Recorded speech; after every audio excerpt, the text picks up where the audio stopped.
ನಾನು 3 ಬಾರಿ ಮಂತ್ರಿಯಾಗಿದ್ದು ನನ್ನ ಮೇಲೆ ಒಂದು ಕಪ್ಪು ಚುಕ್ಕೆ ಇಲ್ಲ ಎಂದು ಸಚಿವರು ಹೇಳಿದ್ದು ಹೆಗ್ಗಣಕ್ಕೆ ಎಲ್ಲಾದರೂ ಕಪ್ಪು ಚುಕ್ಕೆ ಹುಡುಕಲು ಸಾಧ್ಯವೇ ಎಂದು ಬಿಜೆಪಿ ಮುಖಂಡ ಯಶವಂತರಾವ್ ಜಾಧವ್ ವ್ಯಂಗ್ಯವಾಡಿದರು.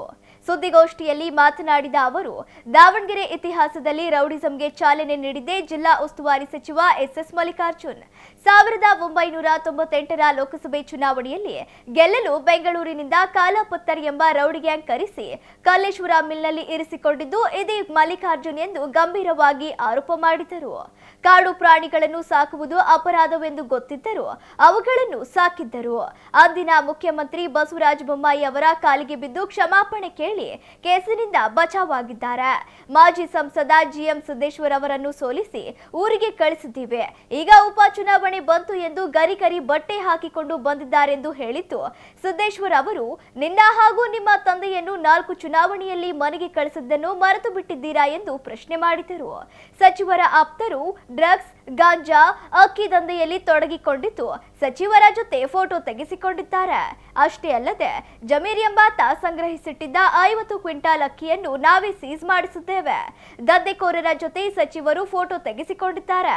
ಸಂಸದರು ದಂಧೆಕೋರರಿಗೆ ರಾಖಿ ಕಟ್ಟಿದ್ದಾರೆ ಎಂದು ಲೇವಡಿ ಮಾಡಿದರು.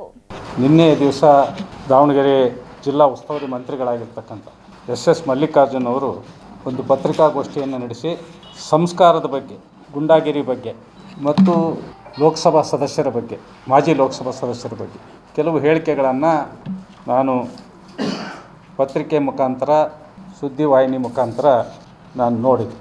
ನಾನು ನಿಮ್ಮ ಮುಖಾಂತರ ಮಲ್ಲಿಕಾರ್ಜುನ್ ಅವರಿಗೆ ಒಂದು 3 ಪ್ರಶ್ನೆಗಳನ್ನು ನಾನು ಕೇಳಕ್ಕೆ ಬಯಸ್ತಾ ಇದ್ದೀನಿ ನಿಮ್ಮ ಮುಖಾಂತರ. ಮೊದಲನೇ ಪ್ರಶ್ನೆ ಏನಂದರೆ, ಗುಂಡಾಗಿರಿ ಬಗ್ಗೆ ನೀವು ಮಾತಾಡಿದ್ದೀರಿ.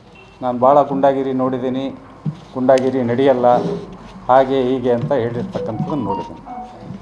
ಇವತ್ತೇನಾದರೂ ಸಹಿತ ದಾವಣಗೆರೆ ಜಿಲ್ಲೆ ಒಳಗೆ ನನಗೆ ಬುದ್ಧಿ ಬಲ್ಲಂಗೆ ಸುಮಾರು 40 ವರ್ಷದ ಇತಿಹಾಸದ ಒಳಗೆ ಗುಂಡಾಗಿರಿ ರಾಜಕಾರಣದಲ್ಲಿ ಪ್ರಾರಂಭ ಆಗಿದ್ದು ಯಾರಿದ್ದ ಅಂತಂದು ಹೇಳಿದ್ರೆ ಅದು ಶಾಮನೂರು ಕುಟುಂಬದವರಿಂದ ಅಂತಕ್ಕಂಥದ್ದು ಇಡೀ ಜಿಲ್ಲೆಗೆ ಜಗಜ್ಜಾಹೀರಾಗಿದೆ. ಅದರಲ್ಲಿ 2 ಮಾತಿಲ್ಲ. ಅದರಿಂದ ಅದಕ್ಕೆ ಕೆಲವು ಉದಾಹರಣೆಗಳು ಸಹಿತ ನಾನು ಸಾಕ್ಷಿ ಸಮೇತ ನಿಮಗೆ ಕೊಟ್ಟಿದ್ದೀನಿ.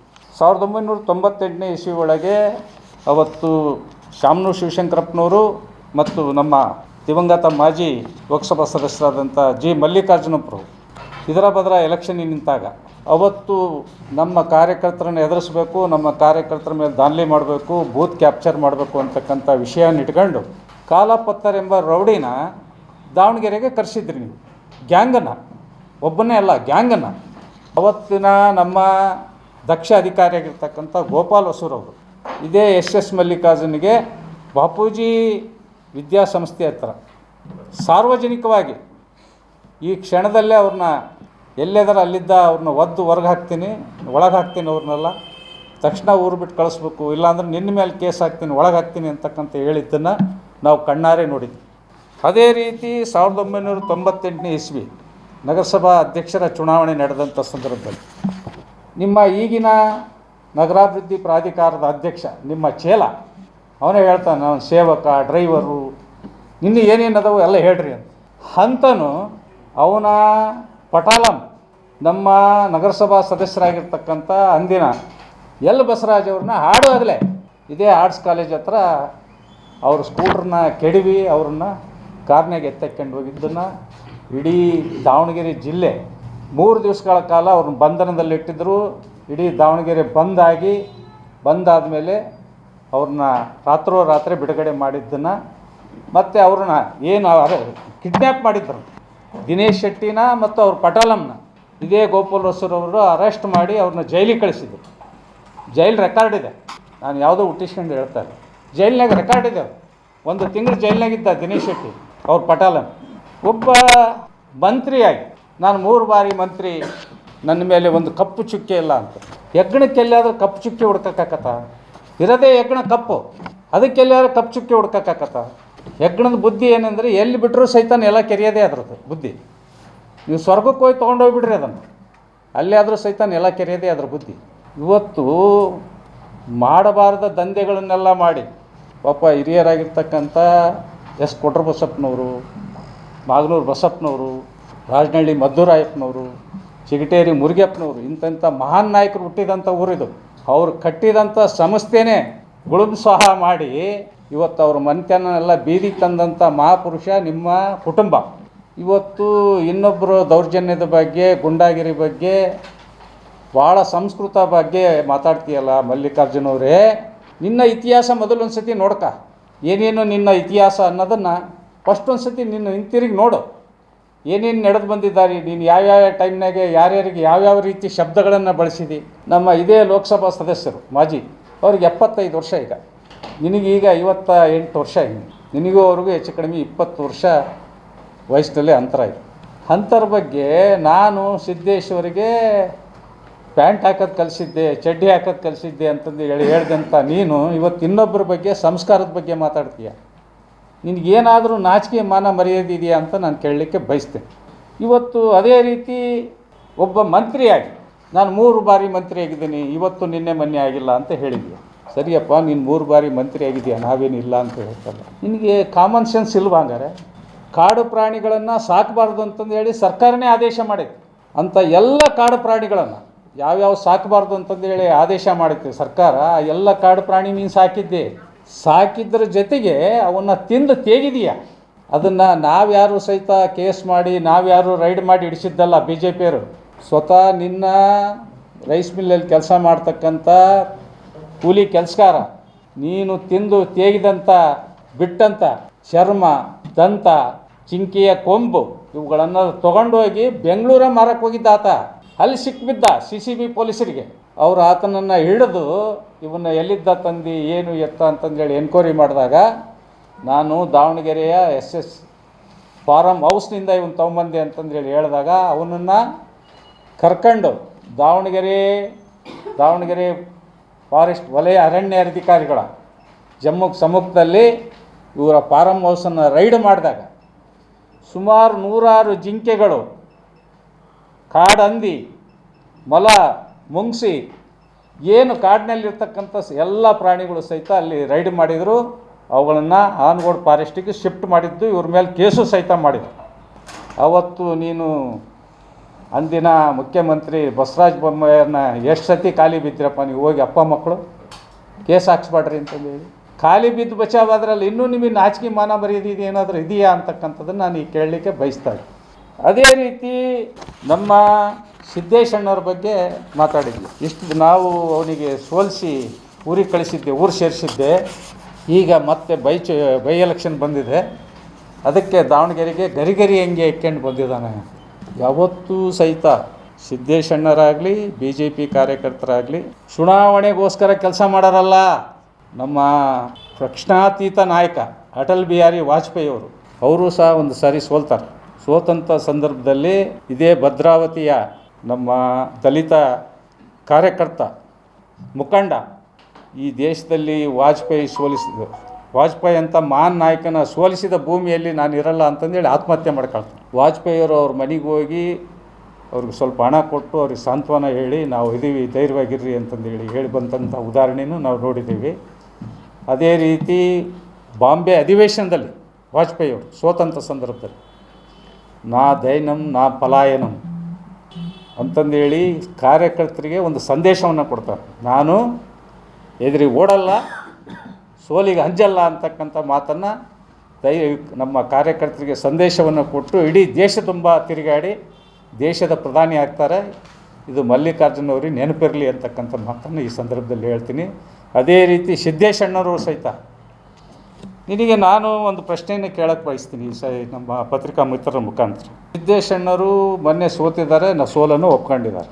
ನಿಮ್ಮ ಕುಟುಂಬ 99, 2004, 2009, 2014, 2019 5 ಚುನಾವಣೆ. 1 ಚುನಾವಣೆ ನಿಮ್ಮ ಕಾರ್ಯಕರ್ತರು HBI ಮಂಜಪ್ಪ, ಇನ್ನು 4 ಚುನಾವಣೆ ನೀವು ಅಪ್ಪ ಮಗ ಸೋತಿರಲ್ಲಪ್ಪ.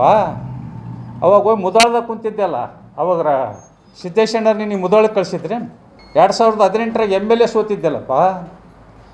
ಅವಾಗ ಎಲ್ಲಿ ಹೋಗಿದ್ದೀನಿ? ಮುದಾಳಿಗೆ ಓಡೋಗಿದ್ಯಾ? ಹಾಂ, ಹೇಳು ಸಾರ್ವಜನಿಕವಾಗಿ. ನಿಮ್ಮ ಕಾರ್ಯಕರ್ತರು ನಿಂದು ಹುಟ್ಟಿದಬ್ಬ ಆಚರಿಸಿದ್ರೆ ನೀನು ಆಚರಣೆ ಮಾಡ್ಕೊಳ್ಳಿಲ್ಲ ಸೋತಿದ್ದಕ್ಕೆ. ಇವತ್ತು ಸಿದ್ದೇಶಣ್ಣವ್ರ ಬಗ್ಗೆ ಗರಿಗರಿ ಹೆಂಗೆ ಹಾಕ್ಕೊಂಡು ಬಂದಿದ್ದಾನೆ ಅಂತಂದು ಹೇಳಿ ಒಂದು ರೀತಿ ಹಾಸ್ಯವಾಗಿ ಮಾತಾಡ್ತೀಯ. ಸಿದ್ದೇಶಣ್ಣವರು ಯಾವತ್ತೂ ಸಹಿತ ಸಾರ್ವಜನಿಕದಿಂದ ದೂರ ಇಲ್ಲ. ಸೋತಿರ್ಬೋದು, ವಾರಕ್ಕೆ 2 ಸತಿ. ಇವತ್ತು ಸಹಿತ ಅವ್ರು ಬರ್ತಕ್ಕಂಥ ದಿನಾಂಕವನ್ನು ಪತ್ರಿಕೆಯಲ್ಲಿ ಪ್ರಕಟ ಮಾಡಿ ಬಂದಂಥ ಎಲ್ಲ ಕಾರ್ಯಕರ್ತರು, ಜಿಲ್ಲೆಯಿಂದ ಬಂದಂಥ ಎಲ್ಲ ಕಾರ್ಯಕರ್ತರಿಗೆ ಮಾತಾಡಿಸಿ ಅವರ ಕಷ್ಟ ಸುಖ ಕೇಳಿ ಇವತ್ತು ಸಹಿತ ಪ್ರತಿ ವಾರ JMT ಗೆಸ್ಟ್ ಹೌಸ್ನೇ ಸಿಗ್ತಾಯಿದ್ದಾರೆ. ಸ್ವತಃ ಸಿದ್ದೇಶಣ್ಣ ನಾವು ಅವ್ರ ಗಮನಕ್ಕೆ ತಂದಾಗ ಆ ಮನೆಗಳಿಗೆ ಬಂದು ಅವರಿಗೆ 1 ತಿಂಗಳು ರೇಷನ್, 2 ಮನೆಗೆ 1 ತಿಂಗಳು ರೇಷನ್ನು, 50,000 ರೂಪಾಯಿ ನಗದು ದುಡ್ಡನ್ನು ಕೊಟ್ಟತಕ್ಕಂಥದ್ದನ್ನು ಇವತ್ತು ಸಹಿತ ನಾವು ನಿಮ್ಮ ಪತ್ರಿಕೆಯರು ಬರೆದಿದ್ದಾರೆ, ನೀವು ಸಹಿತ ನೋಡಿದ್ದೀರಿ. ಚುನಾವಣೆ ಯಾವುದೂ ಇದ್ದಿಲ್ಲ ಅವಾಗ. ಯಾವ ಚುನಾವಣೆ ಬೈ ಎಲೆಕ್ಷನ್ನು ಇನ್ನೂ ಇದ್ದಿದ್ದಿಲ್ಲ ಅವಾಗ. ಶಾಮನೂರು ಶಿವಶಂಕರಪ್ಪರು ಇನ್ನೂ ಜೀವಂತ ಇದ್ದರು. ಚುನಾವಣೆಗೋಸ್ಕರ ಇವು ಯಾವುವು ಮಾಡೋದಿಲ್ಲ ನಾವು. ನಿನ್ನಂಗೆ ಸರ್ಕಾರದ ಅನುದಾನ ತೊಗೊಂಡು ಅದಕ್ಕೇನೋ ಹೋಗಿ ಕೊಟ್ಟು ನಾವು ಕೊಟ್ಟಿದ್ದೀವಿ ಅಂತಂದೇಳಿ ಫೋಟೋ ತೊಗೊಳೋದು, ಕರೋನಾ ಟೈಮ್ನಾಗೆ ಆಸ್ಪತ್ರೆಗೆ ಲೂಟಿ ಹೊಡೆದು ವ್ಯಾಕ್ಸಿನ್ ತರಿಸಿದ್ವಿ 2 ಕೋಟಿ ರೂಪಾಯಿ, ನಾವು 3 ಕೋಟಿ ರೂಪಾಯಿ, 8 ಕೋಟಿ ರೂಪಾಯಿ, 10 ಕೋಟಿ ರೂಪಾಯಿ ಅಂತಂದೇಳಿ ಸುಳ್ಳು ಹೇಳೋದು, ಇದು ಜೀವಮಾನದಲ್ಲಿ BJP ಅವರು ಎಂದೂ ಸಹಿತ ಇದನ್ನು ಮಾಡಲ್ಲ. ಅದರಿಂದ ಇವತ್ತು ನಾನು ನಿಮಗೆ ಒಂದು ಪ್ರಶ್ನೆ ಕೇಳಕ್ಕೆ ಕೊಡ್ತೀನಿ. ಗುಂಡಾಗಿರಿ ದಾದಾಗಿರಿ ಬಗ್ಗೆ ಮಾತಾಡಿದೀಯಾ. ಇವತ್ತೇನು ಈ ಫೋಟೋದಲ್ಲಿದ್ದಾರಲ್ಲ ಮಾನ್ ನಾಯ್ಕರು, ಜಮೀರ್ ಮೊನ್ನೆ ರಾತ್ರಿ ಇವನ ಹಕ್ಕಿನ ರೈಡ್ ಮಾಡಿಸಿದ್ವಿ ನಾವು ರಾಜನಹಳ್ಳಿ ಶಿವಕುಮಾರ್. ಜಮೀರ್ ಅಂತೇಳಿ ಪಡಿತರ ಹಕ್ಕಿನ ನಮ್ಮ